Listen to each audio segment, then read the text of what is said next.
Ganti ya, beli baru. Beli baru. Beda ya. Asyhadu an la ilaha illallah wahdahu la syarika lah wa asyhadu anna Muhammadan abduhu wa rasuluh. Allahumma shalli wa sallim ala sayyidina Muhammad wa ala alihi Ma'asyiral muslimin hadirin jemaah bersyukur kita kepada Allah dengan mengucapkan alhamdulillah dan saat ini kita masih diberi kesempatan Allah untuk bersama-sama hadir di masjid Dikit baik. dalam rangka dari rumah tadi kita berniat ya Allah, semoga perjalanan kami, perjalanan saya dari rumah sampai ke masjid ini dan amalan-amalan yang kita lakukan di masjid Al-Khawiyah ini benar-benar menjadi amal ibadah kita. Amin ya rabbal alamin. Dan tentu saja pada malam hari ini kita juga insya Allah nanti akan melaksanakan sholat tarawih secara berjamaah. Barusan tadi kita sudah melaksanakan sholat isya secara berjamaah. Alhamdulillah pada saat ini Ustaz kita Muhammad Ali Donas, beliau sebagai staf, sebagai pejabat di Mataram, tepatnya di Departemen Agama Kabupaten Sirawas Utara. Dan nanti insya Allah beliau ini akan bertindak sebagai penceramah pada malam hari ini, dan langsung nanti insya Allah dia juga nanti akan bertindak sebagai imam tarawih kita. Ada satu hal yang harus saya sampaikan. Yang pertama, bahwa kedatangan kita ke masjid ini tidak bukan adalah untuk belajar, untuk belajar sholat, untuk belajar apa-apa yang diberi oleh Ustaz kita nanti, sehingga kita termasuk orang-orang yang sahih, orang-orang yang benar-benar berjalan di atas red Allah. Jadi kalau orang menuntut ilmu itu namanya fisabilillah, dia berjuang di dalam Allah. Nah, untuk saat ini kita butuh ilmu dalam syarat kita dengar tadi apa-apa yang disampaikan oleh Ustaz Ali Dawas, Muhammad Ali Dawas, dan kita dengar, kita simak, dan kita praktekkan dalam kehidupan sehari-hari. Tadi saya dapat informasi dari panitia Ramadan bahwa pada sore hari ini tadi itu ibu-ibu sudah bersedekah ya. Banyak. Jadi bersedekah bukuan. Jadi kami informasikan lagi bagi ibu-ibu yang mengantar makanan untuk masjid ini untuk buku itu Masjid Al-Khawiyah ini masih menampung sebanyak ini. Ini berkat informasi juga dari Anda dari malam, sehingga pada sore tadi banyak yang datang buku di sini.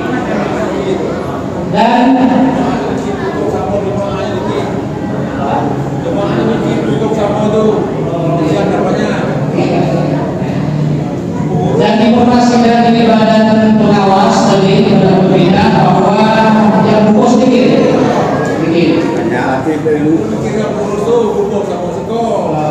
Jadi bagi pengurus harus untuk sini.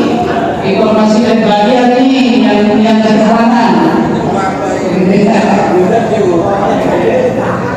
Bagi yang tidak terhalangan silakan buka di sini untuk menyetor bukuan di sini. Dan pada saat ini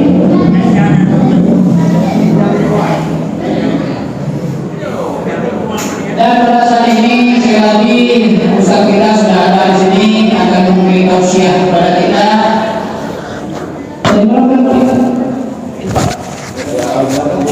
Saya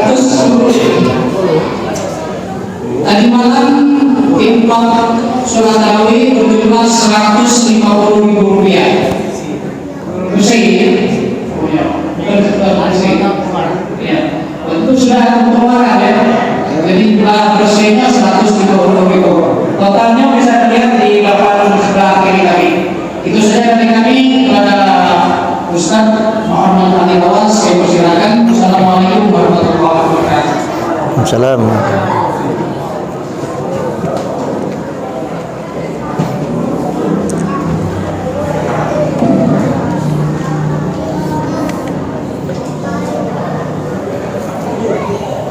Assalamualaikum warahmatullahi wabarakatuh. Bagusnya mic malam ini caranya.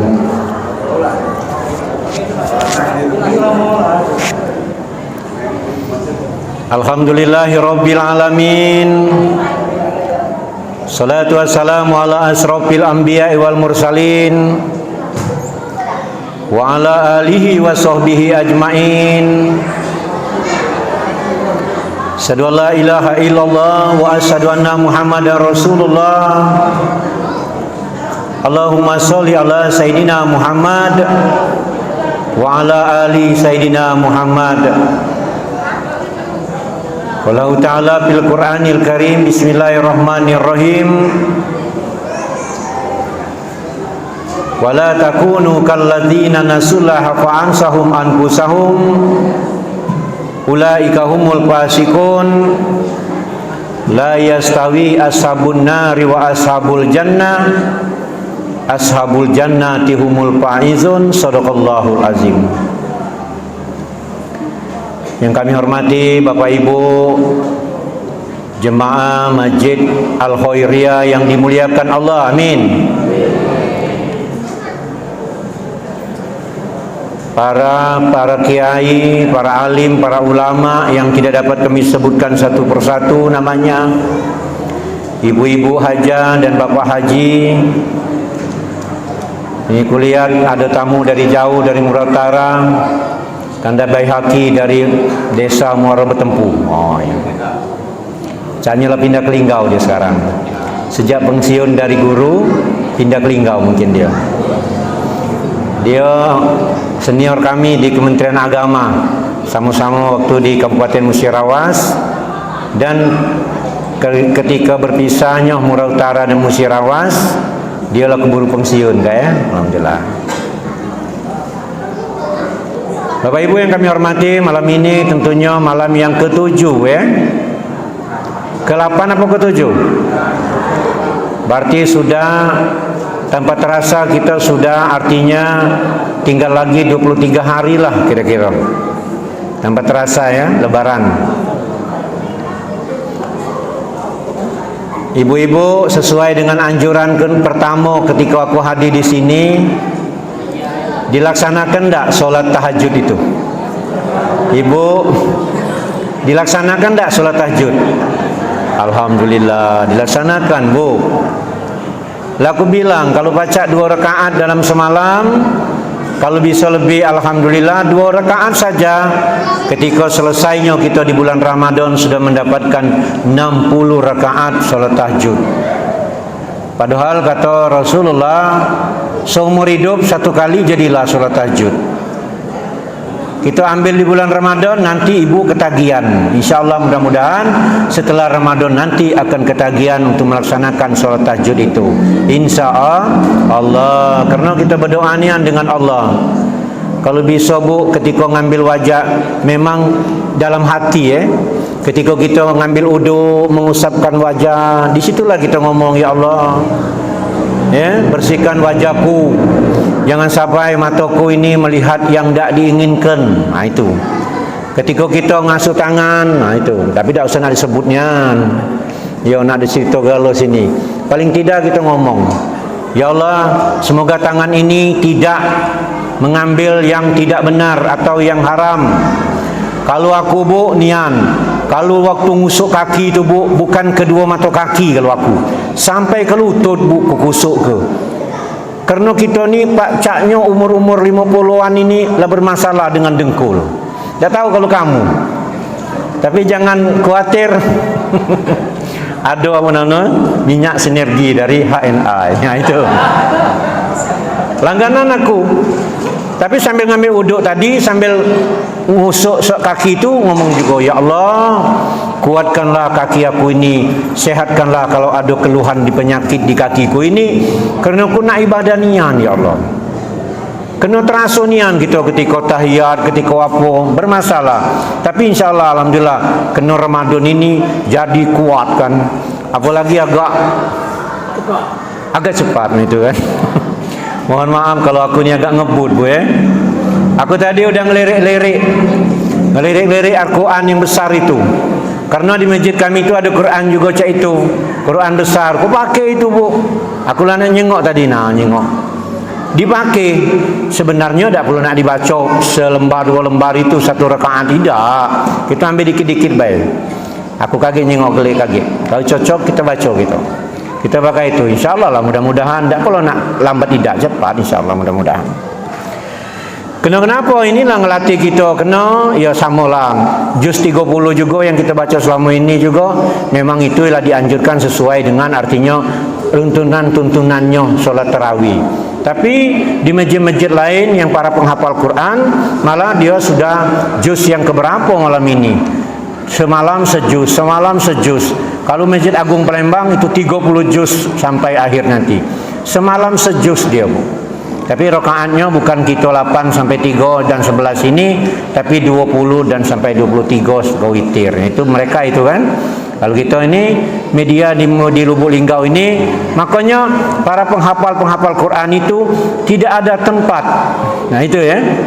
Jadi kita ini di masjid di Lubuk Linggau ini banyak sudah para penghafal Quran yang sudah 30 juz. Tapi medianya untuk melatih terus itu luar biasa. Belum ada masjid di Lubuk Linggau ini seperti di Palembang itu. Artinya para penghafiz Quran dia bisa bati maco jadi imam itu di masjid tertentu. Nah Lubuk Linggau ini belum ada. Makanya kadang-kadang tuh cak senamo kan mungkin selama ini dia hafal 20 juz, sekarang mungkin tinggal 5 juz lagi. Kena kating nyimak lagi kan. Nah itu lebih kurang seperti itu. Bapak Ibu yang kami hormati, melalui malam tarawih yang ke-8 ini, tidak banyak yang harus kusampaikan pada Ibu sesuai dengan apa yang disampaikan oleh MC tadi tentang banyaklah bersedekah di bulan Ramadan. Alhamdulillah. Maka ada ayat di dalam Al-Quran, ya Bismillahirrahmanirrahim. Ya ayyuhalladzina amanu hal adulukum ala tijaratin tunjikum min azabin alim tu'minuna billahi wa rasulihi wa tujahidu fi sabilillahi bi amwalikum wa anfusikum zalikum khairul lakum in kuntum ta'lamun. Maukah kamu uji Allah kuajak berniaga jamaah. Saya ulangi. Kata Allah di dalam itu, ya hai orang-orang yang beriman, maukah kamu kuajak berniaga atau diajak berdagang, ya Allah. Mencari apa? Mencari keuntungan. Keuntungan apa? Untuk masuk surganya Allah. Di situ Allah ngomong, tu'minuna billah. Sudah taat belum kamu kepada Allah? Kamu ngomong, hai Pak Ustaz, lah taat kami ni. Semayanglah galak. Lain semayang yang sering dengan galak itu lain bu itu. Semayanglah galak, tu jarang tu namanya. Semayang kami lah galak, tu'minuna billah, la taat pada Allah, la taat kami. Kemudian la taat belum kamu kepada Rasulullah, kami la taat, kami la berselawat, kami la memperingati Isra Mi'raj, kami la memperingati Nuzul Quran, memperingati Maulid Nabi. Apalagi ya, kami lah melakukan sunahnya. Sunahnya ini tanda kutip sunnah tu yang mana sunnah yang dijalankan itu. Kadang orang ini mohon maaf yang galak melaksanakan sunnah itu selalu galak maca ayat Selasa wasrauba. Apa di depan bininya maca ayat itu terus sehingga bininya ngomong apa kamu tu? Ada kendak nak bini lagi apa? Sunnah Rasul itu nah. Sunnah yang itulah galak diagung-agungkan. Ya. Apa dah kata sunnah Rasul yang lain? Itulah galak menyakitkan hati itu. Nah itu ya. Sudah jangan sampai terus ini. Apa diteruskan ibu-ibu yang merutuk dengan aku ke? Ya. Kena boleh berbini 2, 3 dan 4. Tapi kamu jangan main-main, Bu. Jangan nyalai kami. Karena di dalam suatu tempat seperti di resepsi pernikahan, kadang ibu-ibu maco ayat Al-Quran tuh, maco ayat itu senamo.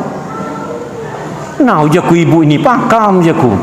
Maco ayat yang boleh berbini 2, 3 dan 4. Ujaku ibu ini. Rupanya ibu itu tak paham juga dia rupanya. Iya, jadi uji kami mohon maaf kalau kami lanang ni nurut baik. Tapi ibu-ibu lah mewakili di atas panggung itu maco ayat itu. Jadi akhirnya sadarlah ibu itu. Tidak, sebenarnya bukan tujuan aku. Aku tuh memang hafalan aku cak itu nian lah ujakku. Bu, jangan main-main itu. Ya tapi itu kan mainin. Saya kaji malam ini. Jangan marah yang tentang ini ya. Orang taat dengan Allah, patuh dengan Al-Quran, dia harus taat juga. Ketika bahasanya ya, boleh berbini 2, 3 dan 4, tapi ingat asal adil. Jangan marah dulu kalau dah adil. Kalau dah adil, Al-Quran sedang ngomong itu. Kalau dah adil, satu saja. Jadi tenang baik kamu tuh, jangan ini. Iya, sudah tuh dibalas di ayat yang lain, di surah yang lain. Itu Allah ngomong, kamu pasti tidak adil. Yang adil lu cuma Rasul dan Nabinya Allah. Sudah selesai. Tidak usah kamu, tidak usah awalnya tuh, tidak usah jadi permasalahan itu nah. Kita juga, ya kalau sudah mah itu sudah selesai urusannya. Iya mah itu, ya udah. Jangan diteruskan. Bapak Ibu yang kami hormati, sesuai dengan ayat tadi, hal adulukum ala tijaratin tunjikum min azabin alim. Tu'minuna billahi wa rasulihi wa tujahidu fi sabilillahi bi amwalikum wa anfusikum zalikum khairul lakum in kuntum ta'lamun. Taat kepada Allah sudah, taat kepada Rasul sudah, dan berjihad di jalan Allah dengan harta dan jiwa ragamu. Nah, dengan harta ini tadi yang dikaji tadi, nganjuk sedekah, nganjuk infak, ya, membantu kepada orang yang sulit. Malah dikaji ada khutbahnya Sayyidina Ali itu yang pernah diutarakan oleh ulama terbaru ini ngomong, katanya satu suap saja memberi kepada orang yang membutuhkan kelaparan, satu suap bukan satu piring. Satu suap makanan kita beri kepada orang yang membutuhkan, yang sedang kelaparan, itu lebih baik daripada kamu bangun sebuah masjid. Bayangkan, saking berartinya mah itu. Apalagi sepiring. Nah kita ini ibu-ibu mohon maaf, kalau masak bubur di suasana anak berbuka ini, ya banyak ikuannya, Bu. Kalau masak bubur itu kolak, tahu kolak ya? Apa diam ibu-ibu ini? Tidak tahu dengan kolak apa? Kalau masuk kolak tuh banyak ikuannya. Maksudnya tuh kalau banyak kuah itu biar nunjuk tetangga.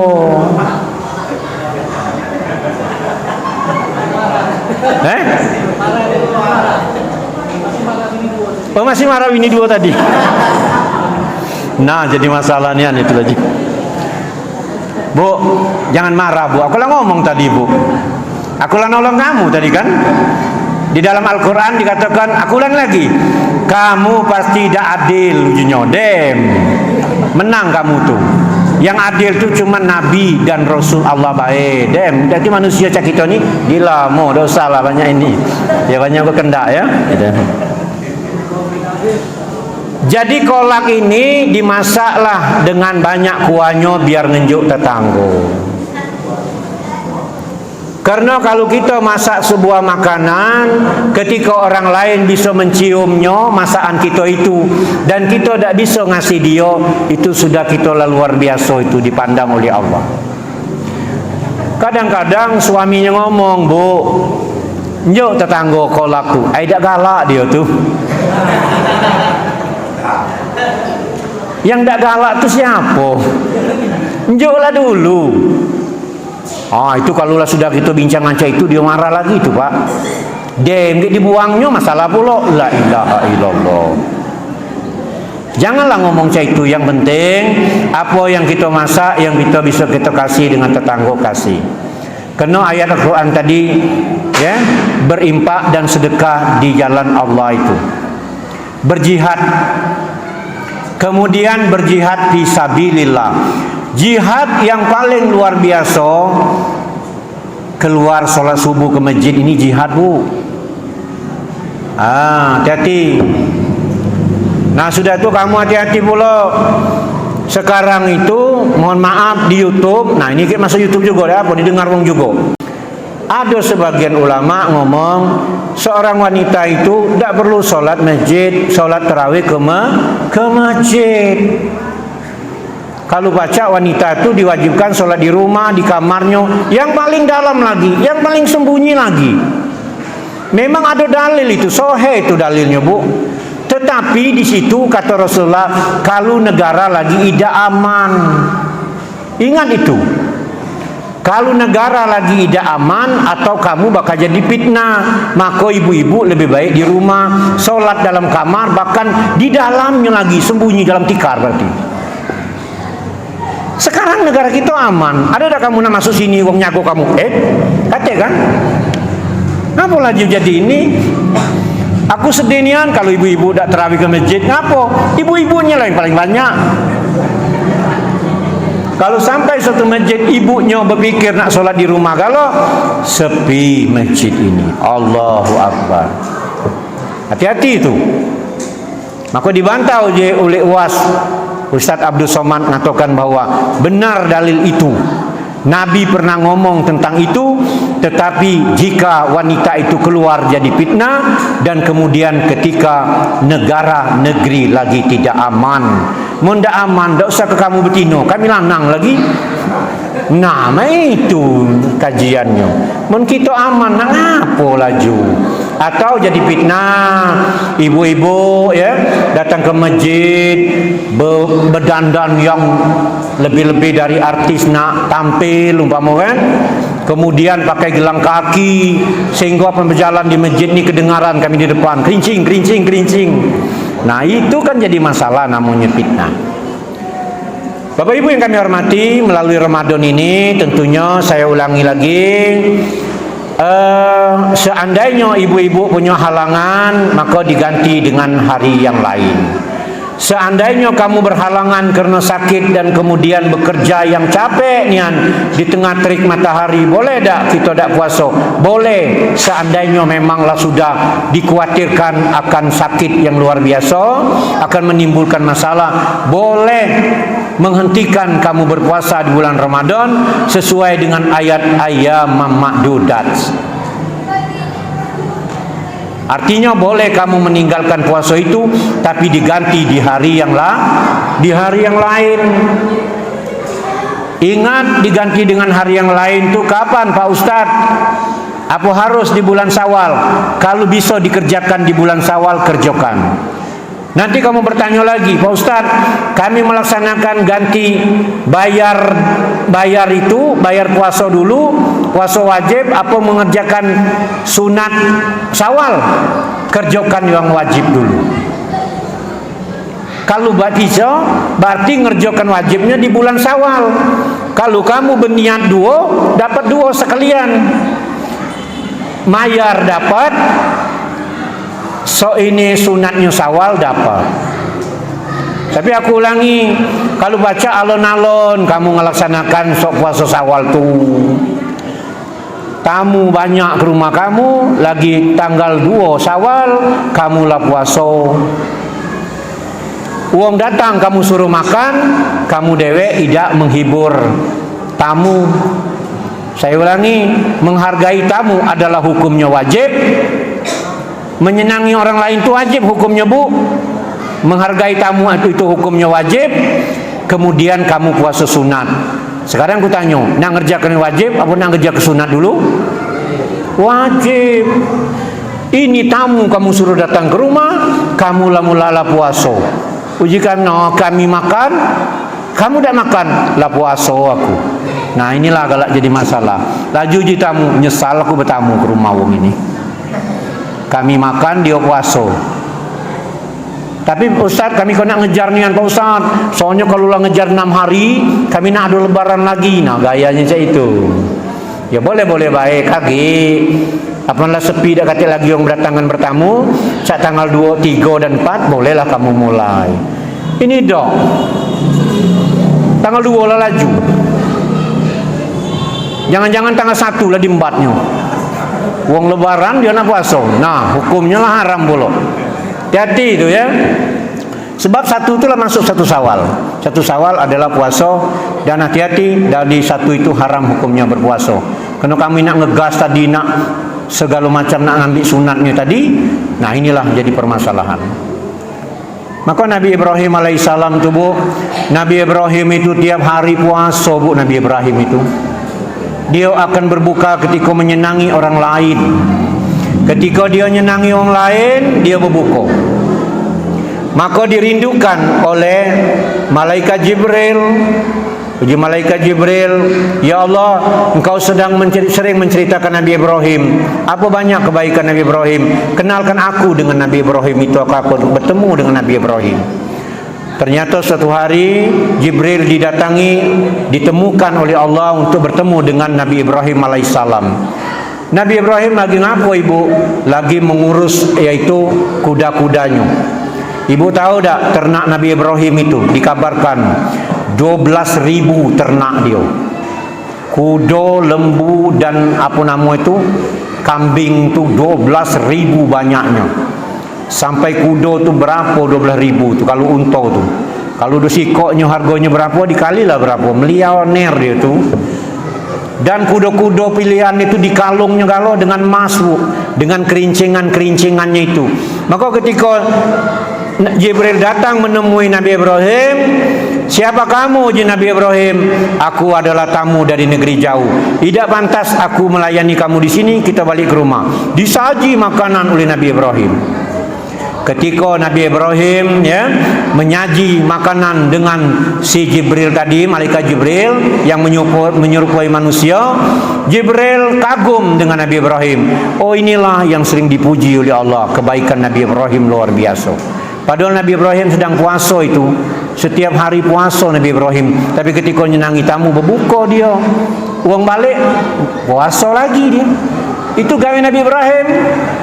Hebat itu. Mau dak kata tamu, dak mungkin dak kata tamu. Dak kata tamu 3 hari mungkin dia puasa.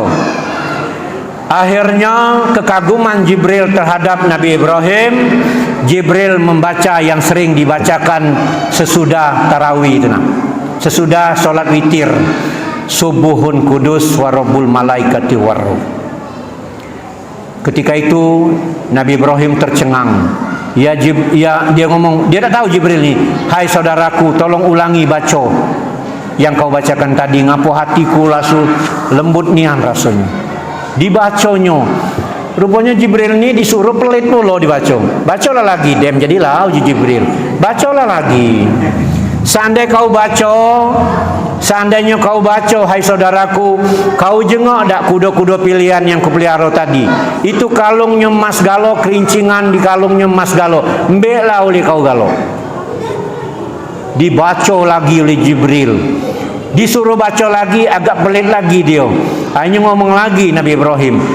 Ya saudaraku, seputaran Mekah ini, seputaran Ka'bah ini adalah tanah milikku galo di lembah ini. Kau ambillah galo untuk aku. Dibaca lagi oleh Jibril, Subuhun kudus wa rabbul malaikati warruh. Akhirnya disuruh ngulang lagi bu. Ketika disuruh ngulang lagi itu, bingung Nabi Ibrahim. Ya saudaraku, sayang aku tak punya anak ujinya. Kalau aku punya anak, kunjuk ku korban ke juga. Asal kau maco sekali lagi. Makanya ketika Nabi Ibrahim punya anak bu, maka dia dimimpikan yaitu bayar nazar ketong keinginan ada asbabun nusul tadi. Nah itu. Akhirnya uji Jibril, hai Nabi Ibrahim, kau tahu tak siapa aku ni? Tak tahu aku. Aku ni malaikat Jibril. Aku tak butuh emas kau unjuk, aku tak butuh tanah kau unjuk.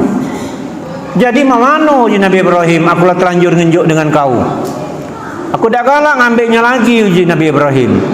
Madayu air rudal lah kunjuk, lah aku lontarkan, aku ambil lagi. Ya sudah, biarlah kau Jibril, aku tak butuh itu. Apa kata Nabi Ibrahim? Ya Jibril, apa yang kunjuk tadi tak mungkin ku ambil lagi. Sekarang aku unjuk kepada orang sesudah aku nanti yang taat kepada Allah Subhanahu wa ta'ala. Nah jadi Bu, kalau kita taat yang datang pada malam hari ini taat kepada Allah, ya, dan juga percaya dengan Nabi Ibrahim tadi sebagai nabi yang memang dicintai oleh Allah, InsyaAllah kita dapat emas yang diunjuk ke dengan Jibril tadi. Amin ya rabbal alamin. Itu kajiannya. Karena Nabi Ibrahim lah ngomong, aku dah kalah ngambilnya. Jadi Jibril nak diapakan? Aku berikan kepada orang yang nanti umat sesudahku yang taat kepada Allah. Kita kan umat sesudahnya. Amin ya rabbal alamin. Bapak Ibu yang kami hormati, teruslah berbuat, teruslah bersedekah, teruslah beramal soleh, teruslah membaca Al-Quran, teruslah tadarusan. Sedikit-sedikit ayat yang dibaca walaupun tidak sampai ngegas dengan 30 juz. Kalau dapat 30 juz, Alhamdulillah. Kalau tidak, teruslah membaca Al-Quran. Kena satu ayat yang kita baca itu 10 ganjaran, 10 kali 10 jadi 100. Kalau 3 ayat pun kita baca, insyaAllah mudah-mudahan 1 kali baik. Seperti Bismillahirrahmanirrahim, Alif Lam Mim. Berapa itu? 30 itu. Kalau dikali 10 jadi 300. Kamu sibuk dengan handphone, ketika handphone berdering, kamu ngomong Sadaqallahul Azim, nyambut handphone dulu. Nyambut handphone sejam, nyambut handphone ini kelakar. Dia baca Quran lagi 3 ayat lagi. Uji malaikat alang kepelitnya wong ini, oi. Nyari ayat-ayat yang 3 ayat nian. Itu kan alif lam mim. Mulai nyari ayat yang tadi. Mim sod la ilaha illallah. Bercari yang 3 ayat nian. Atau ha mim sod. Ada kan ayat-ayat itu kan? Jadi kan alif lam mim, alif lam ro. Ngambil yang 3 ayat deh Pak Ustaz, jadilah 300. Yang mensehari 3 kali lah 600. Jadi juga daripada idak nian kan? Iya, yang idak itu nah yang galak. Ya, Bapak Ibu yang kami hormati, tentu melalui artinya malam ini, malam Ramadan ini yang ke-8, mohon maaf jika ada salah ya. Apa yang sampaikan tadi tidak ada urusan menyakiti hati, sekedar watawasau bil haq watawasau bis sabr. Sampai berjumpa di malam yang berikutnya atau malam Sabtu ya. Malam Sabtu ya. Ya. Oh ini malam Minggu ya. Ya malam Minggu akan datang tentunya. Demikian wabillahi taufiq wal hidayah. Assalamualaikum warahmatullahi wabarakatuh.